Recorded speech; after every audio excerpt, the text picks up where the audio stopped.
بسم اللہ الرحمن الرحیم۔ السلام علیکم ورحمۃ اللہ وبرکاتہ۔ آئیے تجوید سے قرآن سیکھیے۔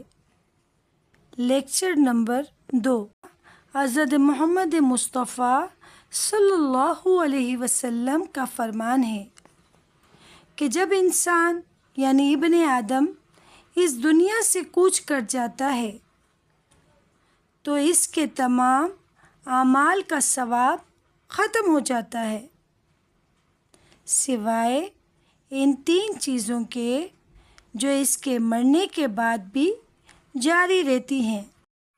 صدقہ جاریہ، ایسا صدقہ یا نیکی جس کا فائدہ لوگوں کو مستقل ملتا رہے، یعنی مثال کے طور پر مسجد بنانا، کنویں کھدوانا یا درخت لگانا۔ نفع بخش علم، ایسا علم جو اس نے دنیا میں پھیلایا ہو اور لوگ اس سے فائدہ اٹھا رہے ہوں۔ نیک اولاد، ایسی اولاد جو اپنے والدین کے لیے دعائے مغفرت کرتی رہے۔ اپنی کلاس کا آغاز کرنے سے پہلے ہم اللہ تعالیٰ سے دعا کرتے ہیں کہ اللہ تعالیٰ ہمارے سینوں کو کھول دے اور ہمارے کام کو ہمارے لیے آسان فرما دے۔ دعا ہے، رب اشرح لی صدری ویسر لی امری واحلل عقدۃ من لسانی یفقہوا قولی۔ کل کا سبق تھا مخرج 4 تک۔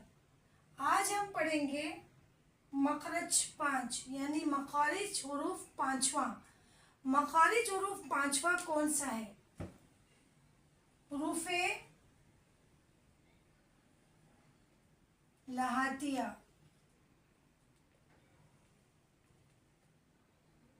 یہ 5واں مخرج ہے۔ اب آپ کو میں یہ بتا دوں کہ لہاتیہ کسے کہتے ہیں۔ آپ کو میں لہاتیہ کی چھوٹی سی ڈیفینیشن بتا دوں، میں لکھ کر آپ کو دے دیتی ہوں آپ کو تاکہ سمجھ میں آ جائے۔ حروف لہاتیہ تو 2 ہیں، قاف اور کاف۔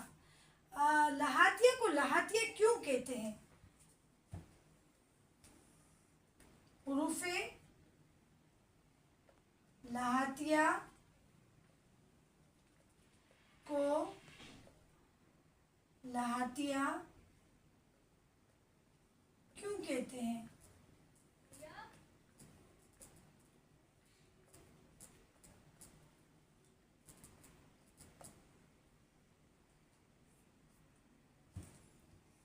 عربی زبان میں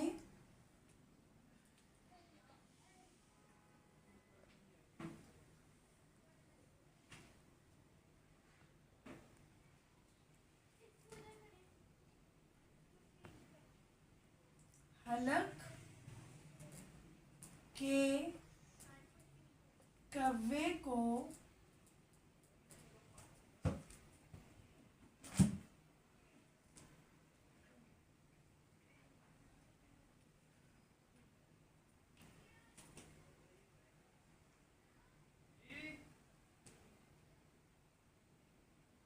کہتے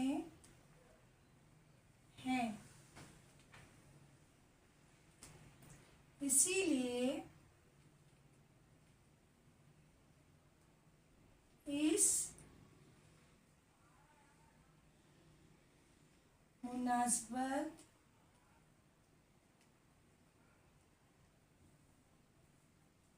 سے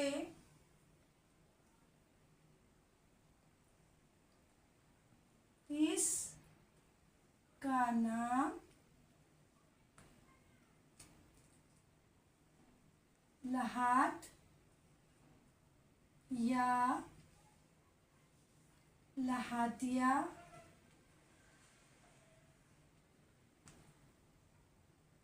ہے۔ دفعہ دوبارہ میں ریپیٹ کر دیتی ہوں، آپ لوگ سن لیجئے۔ مخرج نمبر 5، کل ہم نے 4 مخرج پڑھے تھے، آج 5واں ہے حروف لہاتیہ۔ حروف لہاتیہ کو لہاتیہ کیوں کہتے ہیں؟ عربی زبان میں حلق کے کوے کو لحات کہتے ہیں، اسی لیے اس مناسبت سے اس کا نام لحات یا لہاتیہ ہے۔ حروف لہاتیہ کتنے ہیں؟ اگلا سوال ہے، حروف لہاتیہ 2 ہیں، قاف، کاف۔ اب مخرج نمبر 5 ہے قاف۔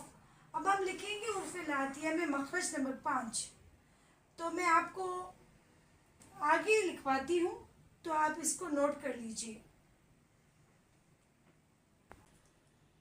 حروف لہاتیہ 2 ہیں،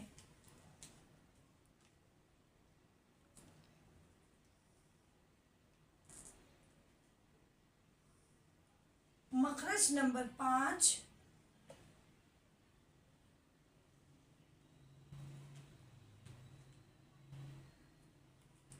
قاف، قاف، قاف۔ زبان کی جڑ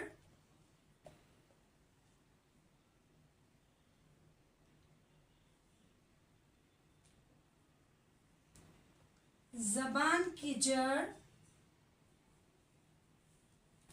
اور تالو کے اوپر تالو ہوتا ہے نا، تالو کے نرم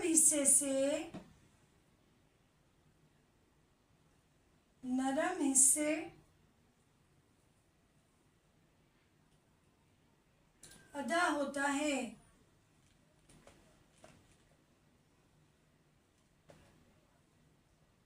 ابھی آپ کو جو اسکرین پہ پکچر دکھ رہی ہے اس میں قاف، اس کی ادائیگی بتائی گئی ہے کہ قاف کیسے ادا ہوگا۔ تالو کے نرم حصے پہ زور آئے گا اور زبان کی جڑ ہوگی جو تالو کے نرم حصے پہ زور آ کے قاف ادا ہوگا، قاف، قاف۔ حروف لہاتیہ 2 ہیں، ایک تو میں نے آپ کو کروا دیا قاف، اب ہے کاف۔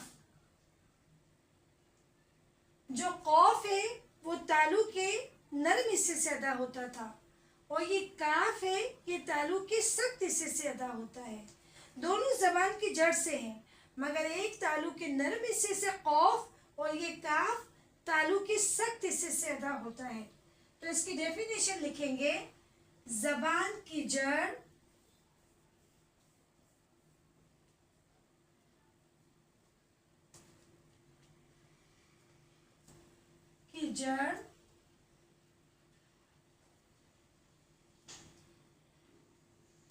اور تالو کے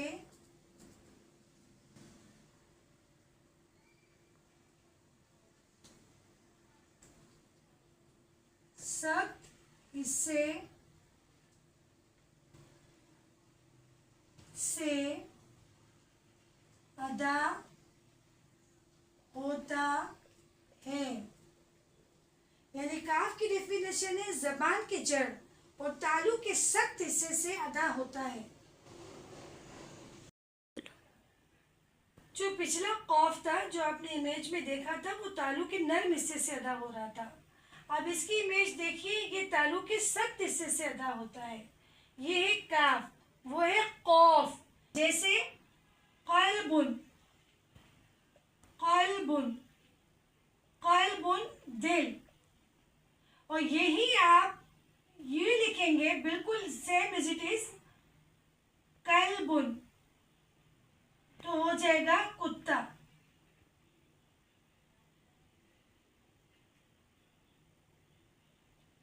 قلب دل، قلب کتا، قلب، قلب دل، قلب کتا، یعنی میننگ ہی بدل گئے۔ اگر آپ نے تالو کے نرم حصے کو چینج کر کے سخت حصے سے پڑھا تو قرآن کے میننگ بدل جائیں گے۔